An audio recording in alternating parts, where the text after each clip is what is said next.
Let's begin.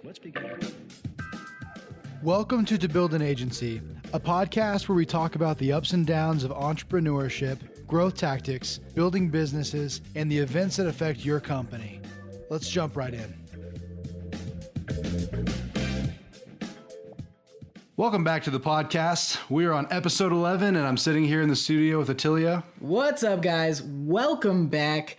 I hope you guys have just literally been dominating whatever day you're listening to this, because we have just been crushing this last week, and it just feels phenomenal.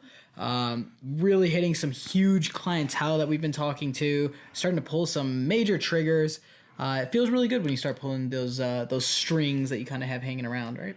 Oh yeah, I mean, you've got clients that you've had prospected for a long time, and you're actually finally sitting in the meetings and making the moves happen, and things are working in our favor, so it's great. Yeah, I definitely like it. And honestly, I low-key, sort of high-key, love the build-up process. Like, before you go talk or pitch yourself to a client, just kind of like the research, understanding their industry, it feels really good. It makes me feel happy. I don't know. Do you like that kind of stuff? Oh yeah, I mean, I think it's fun, and I think you get hyped up. But what's kind of funny is it almost never turns out the way you plan. But the preparation, I think, is still valuable. Oh yeah, definitely. It really helps you like get to know the client and all that. Like what goes into meeting prep for Hone? I guess it depends how much stuff they need or could use. And so we generally qualify people based on revenue. So how much annual revenue they have. And what that means is that we can kind of discern sort of the value of what our services would look like for them. So depending on how much value we could provide, we sort of tailor a campaign around that and then charge the price. But generally, for me, like specifically myself, I like going into a meeting having a very good understanding of the industry, the competitors of the client that we're talking to. Yeah. Revenue growth, key revenue growth periods, maybe like highest margin services or items. So how does the company make money, right? I mean, we're a marketing company, so we need to make people money, right? We're in the business of building businesses, essentially. Mm-hmm.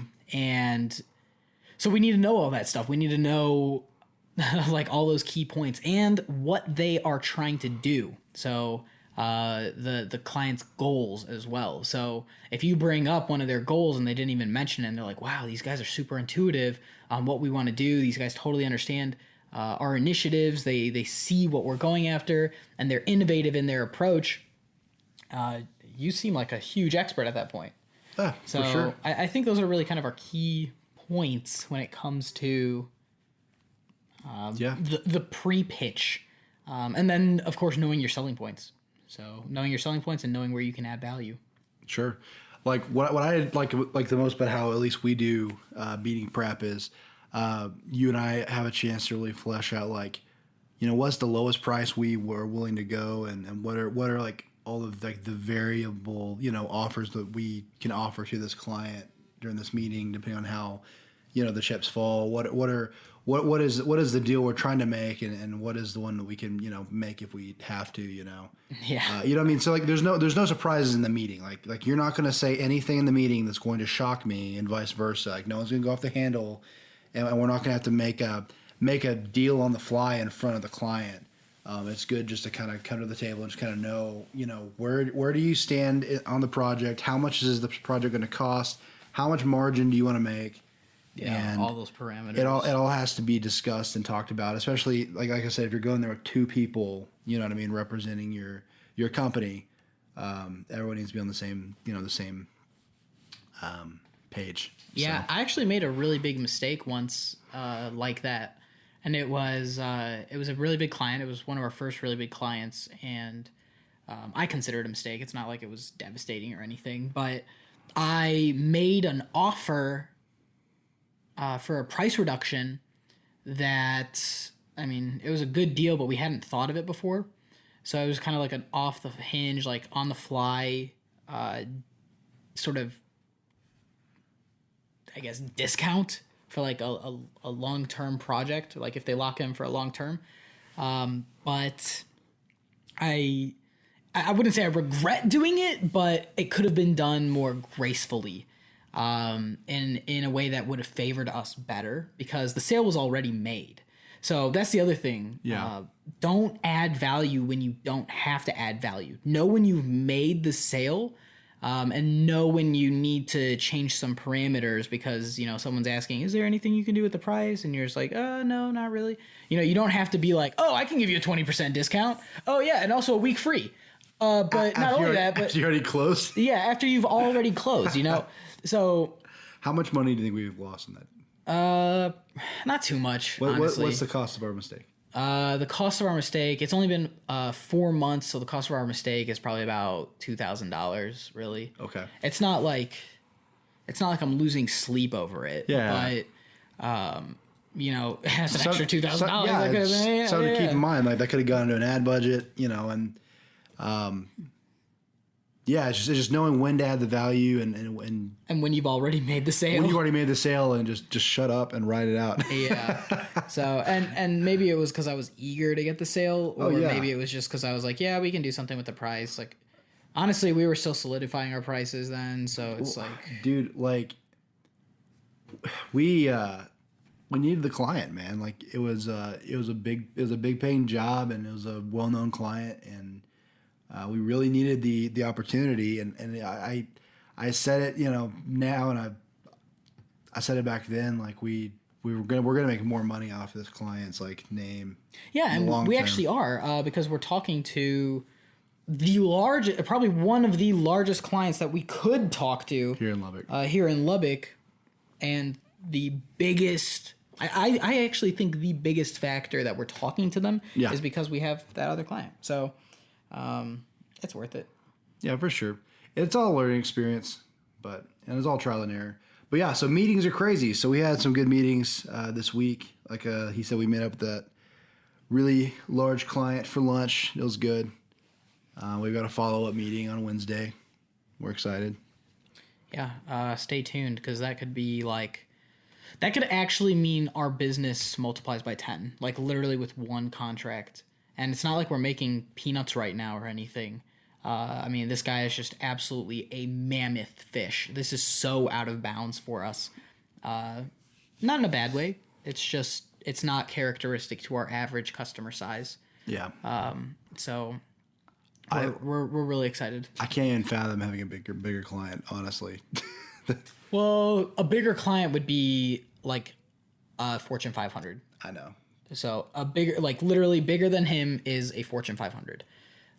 So that's insane. Yeah, and absolutely exciting and humbling, like terrifying and humbling at the same time. Like it's a beautiful blade storm, I guess. Like, well, I'm confident. Like that's the thing. Like I don't. Yeah. I'm not like freaking out about like, oh, can we fulfill this contract? It's so huge. It's like, we got the manpower. We're gonna bring some dudes on, and we know what we're doing, and we're confident. But yeah, we're really really stoked to get this dude under our belt and like get it rolling, man. Dude, like actually slay it. Like seriously, like I don't know how else to describe it. I sincerely want to, whoever is listening right now, project the fact that if you start pulling strings, you too could land some high value projects. And I would love to talk to you guys if you have any questions on how to sell for value rather than your hourly price. I would love to maybe have some kind of podcast dedicated to that. Maybe if we have some Q&A stuff built in at some point. Well, but sidebar, let's actually build that up a little bit. So why does somebody need to price for value instead of hourly? Like, have you ever? Let's use an example of two graphic designers. Okay, So graphic designer A has got an hourly rate, and he spends, 3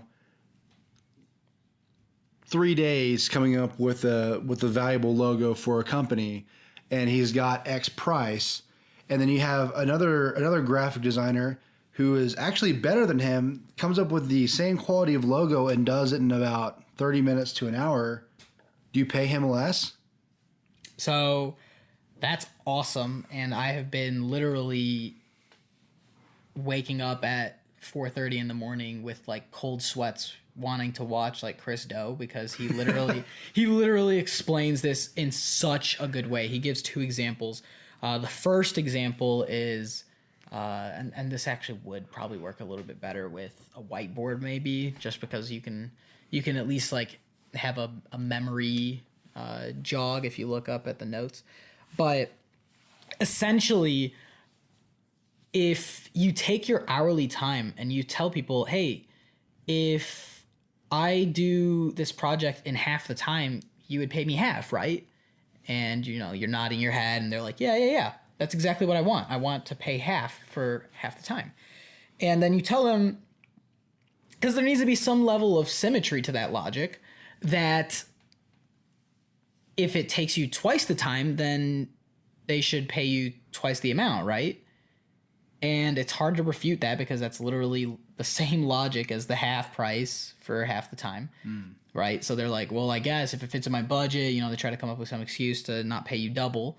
And then you just tell them, well, you're valuing my time then rather than how good I am at it.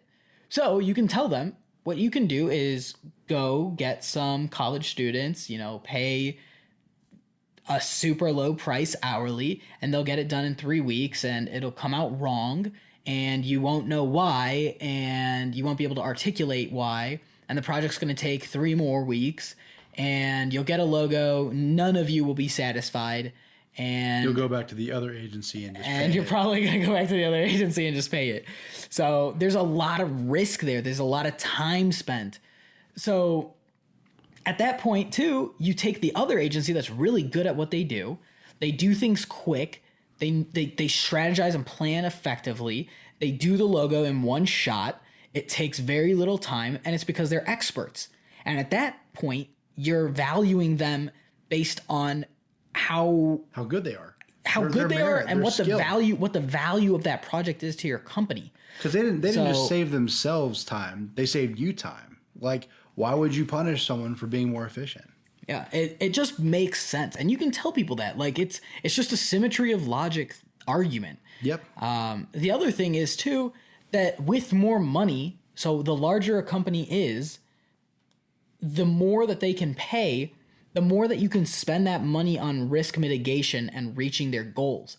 So you tell them that you're going to increase their revenue by 10%, 5%, 3%, right? And 3% increase of revenue for them is $8 million, $10 million. Say you're working with a large client. So a 5% revenue increase is $10 million.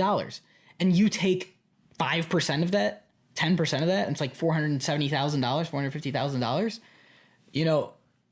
That's a lot of money that you can use as quote unquote risk mitigation to assure the fact that you're doing all the correct practices, to assure the fact that you're reaching your goal. And at that point, you're working with bigger numbers, and there's less fluctuation because you're working with larger numbers. So it tends to kind of like even out a little bit better. I don't know. It's nice. So pricing on value is pretty saucy. Man, I'm just gonna like give them like whet their appetite for it, but we just kind of jumped in. Dude, I could we read the stuff. I think what's really cool about us is that we stay really educated. Yeah. On everything. So we're constantly learning. Yeah, and I hope that people see that as a sales point for ourselves, not to toot our own horns here, but we invest the time into staying current so that we know what we're doing, and we can get the job done the right way. Right. We want to be the quicker, efficient company, and so by learning how to do the job correctly, and global company too. Yeah. For sure, man. Well, dude, I was thinking, man, like we have got just such a great opportunity ahead of us with this company, and it actually all came about because a smaller company that we've been good friends with actually got absorbed kind of into them. They got bought out. Oh yeah. And these guys were just a really small startup, like a software company. They're doing like VR and 360-degree camera work for auto groups and stuff. And so one thing that I was kind of thinking about is I never would have thought in a million years that these guys could have gotten us one of our biggest opportunities. And so like I think that one thing that I've been learning this week is there are actually no small fish. You have to treat every single small fish like a shark because Every person could overnight become something huge. Yeah, or they're connected to someone huge. Like you always just want to treat everyone with a lot of respect. Like just because you do, just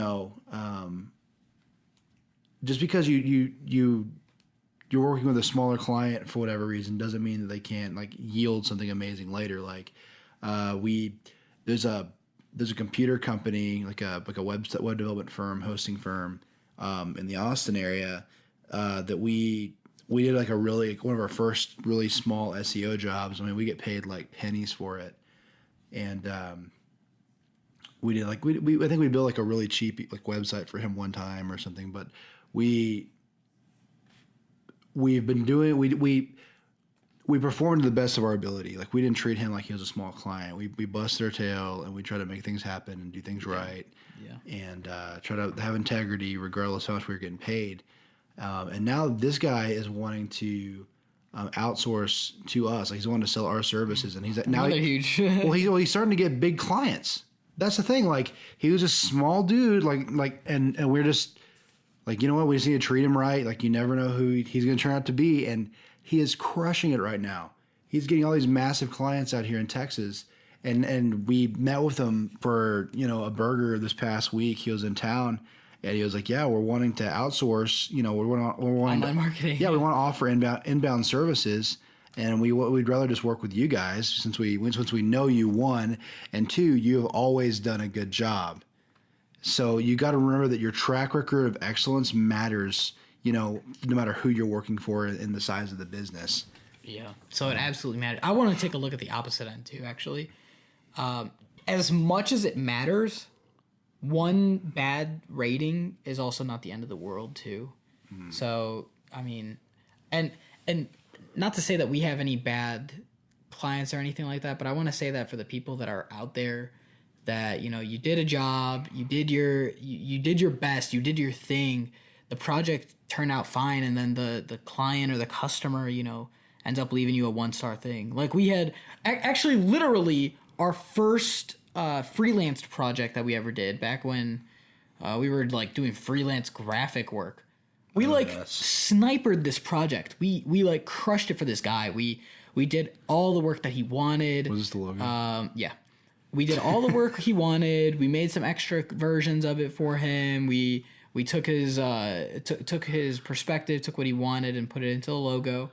And we asked for a review when the process was done, and it was super cheap too. It was like $100 logo. I think. Dude. Like we were really just trying to get our feet wet. It kind of killed my soul. And and literally we were like, dude, we slayed that. Like we were on top of it. We were timely.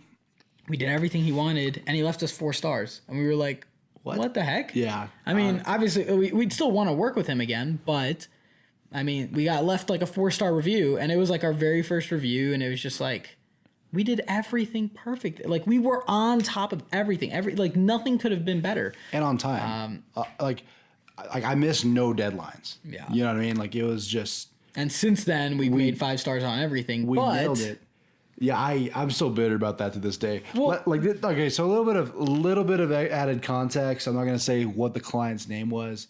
But they were a goat grazing service out in Wisconsin, and this dude wanted this like it was like a goat grazing. It was a goat, and it was like almost like a realistic silhouette, and he just wanted all kinds of different stuff changed constantly, and like it's a realistic silhouette, and it's taking me forever to edit. And I jump through hoops, man. We're getting paid nothing for it. And he leaves us the 4 stars. So Yeah.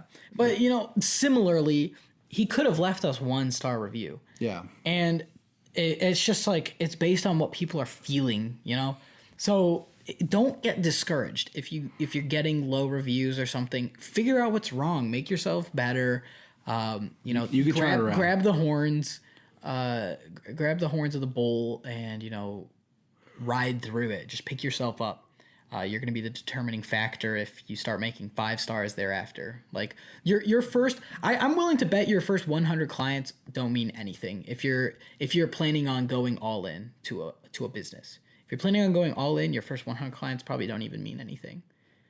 Yeah, they're your roots, but if it's also you trying to figure out who you are. So I don't know. That's kind of my perspective on it. What do you think? I'm just want to say that Hone is very appreciative for their first 100 clients. Oh yeah, dude. We're lucky to have some awesome clients too. But. Yeah, for sure. What Attilio is trying to say is, do not get discouraged when you fail. Figure out the problems, adjust them, kill it. Yeah, and win after that. So, I don't know. Like, I think I don't know, like a lot of craziness goes into like failing in business, and it really like messes with like entrepreneurs.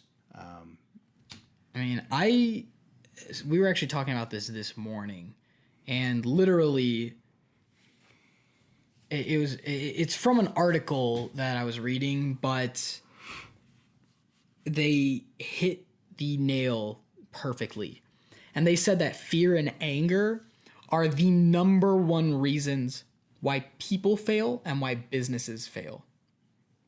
I really like that. And they were saying they were saying that they like related it to the samurai and stuff, which kind of rung nicely for me because I have always kind of done like traditional martial arts like back when I was really young, until like I was really old. So it kind of rung well with me in that, like, they promote being calm. They promote being prepared for situations. And that's how you eliminate fear and anger. So just kind of taking in the whole situation and being prepared for it, understanding that there's worse scenarios. And a lot of popular entrepreneurs now use being grateful to do the same thing. So you be grateful. You tell yourself what you're happy for, and in that way, or with that method, you're preparing yourself. You're priming yourself. I think it's really interesting. Do you have a take on it, man? I don't know. I think entrepreneurship is just a really scary endeavor. I mean, you've got so much risk, and I don't know. I think we fail because we're afraid, and I think we're afraid because we fail. I think it's a. Or because it's like. I think it's a cycle, man. It's almost like you have to be delusional to be successful. Or to feel successful. But I don't know. It's like I know all my faults, and I know you do too. So it's like, I can see you as a success 100%, but on the inside you'll be like, well, I failed, and this laundry list of things today. I don't know. It's crazy. But like I would be lying if I didn't say that. I'm afraid to fail sometimes. Like it's hard. It's a scary thing, but you just got to buckle down. You got to believe in yourself, and you just got to push through. There's actually this theory. I've seen it used for like cold calling, right? Because there's such a low success rate. It's like 1/3 of 1% success rate for cold calling. And the thing is that they're promoting you using no's as your quotas rather than yeses. So it's like, oh, dude, how many times did you get no's today? Oh, man, I got 210 no's today. It's like, oh, dude, holy crap, man, you did so well today. And it's just like understanding that failure is part of the process and looking for no's, like actively knowing that you're going to fail and looking for the failures. It doesn't mean that you're trying to fail. You're trying to succeed, but count your wins by losing, if that makes sense. For sure. Like and that even goes for setbacks too, like things that like are not necessarily in your realm of control, but still hold you back. Case in point, I just got a notification on my phone that one of my Facebook ads is taking the freak off right now, and our website's down. Yeah. You know, and oh man, is our website down, dude? I am so pissed off today, man. Dude, we literally wasted a whole day. Plus, I know for a fact that we have 2 people that were literally referred to us today. Yeah. And they hit a broken website. Yep. Like, straight up. I don't know why we're having trouble with it. We've been having some work get done on it, but man, yeah, dude. I don't know. So the home site's having some big technical difficulties, and it's driving me crazy. And I turned our ad off. Mark this day. What is today? June 26th. June 26th. Fuck me, man. The reckoning or something. Like, yeah, dude. Mark it on our calendars. The anniversary of, like... So a big chunk of our budget is basically went in the trash can. You know, like, so we're running this ad, and we get a call from one of our SEOs, and he's like, hey, the site's not working. And we're like, what the heck? And so we look over, and we're trying to load it up, and it won't. You know? Well, it was working for us though. That's the problem, because it was cached on our computers, and then even when we erased our cache, we still were able to see the computer. And then we did like geo, like different location visiting to see the page, and they were all broken. That's crazy. But Crazy that annoying. is, those are the breaks. I mean, setbacks happen. And so that's a very real world example of like a setback that Attilio and I are dealing with actively right now. Yeah, I straight up feel like we wasted a day. Yeah, absolutely. I like the ad is killer, and I think it's going to convert really well. But we just gotta have the website up. Dude, I am so mad. Actually, we literally a day was wasted and money was wasted. Yeah. It's like so annoying. And today's what, Monday? Yeah. Oh yeah, because we had to. Like we're starting our week with this, so I'm gonna have to push the ad back and all that. But I spent a lot of this past weekend kind of like doing a lot of research and getting the ad ready, and I put a lot of time really into the ads I build because I really want to hit that audience right. I want to do it. I understand sometimes you got to use some of your budget to like fill your audience out or even find your audience, but I don't like to waste money. So if I can target correctly, I'm going to. So I spent a lot of time on it. So for the website to be down right now, I'm really, really, really frustrated. And hopefully it'll be up by the time this episode 12 comes out. Dude, if it's not up by the time this is out, I'm gonna figuratively kill myself. You're gonna figuratively? Yeah, like not literally, but like. Actually, how can you figuratively kill yourself? No, you can't. But I don't know the expression, dude. I mean, I don't know. Like, it's annoying. It's annoying to spend a lot of time on something and have it go wrong. But at the end of the day, there's always setbacks, and so we just have to know to not change domains in the middle of the day / in the middle of a campaign / when we're about to talk to a really huge client / when we're getting referral traffic from people. So we've made mistakes. We'll know that for next time. But yeah, anyways, I think that's it for today. Yeah, I don't want to talk anymore. No, actually, I love doing this stuff. It's just it's like, especially when I'm frustrated, I'd rather just be working. Because I feel like that's the solution, Well, you just put in more work. What's frustrating for me is all of our campaigns are actually going great. Oh yeah, except ours. Like, dude, remember? Like, I think it was like 2 weeks ago we had like a bunch of campaign hiccups. Yeah, or like 3 weeks ago maybe, and like our stuff was going fine, and then now it's the other way around, where all of our clients are like crushing it. Yeah, they're like, there's too many leads, and like. Oh man, I love what we're doing with the veterinarian company right now too. They just like are scooping us up. But anyway, that's enough rambling. I hope we answered some good questions today. I hope we provided some value. I hope so. It's been a frustrating day. We're a little brain dead. We're sorry. We love you guys. Thank you so much for listening. We look forward to recording more episodes and trying to bring more value and getting better at this whole podcasting thing. Absolutely. So without further ado, goodbye. Peace.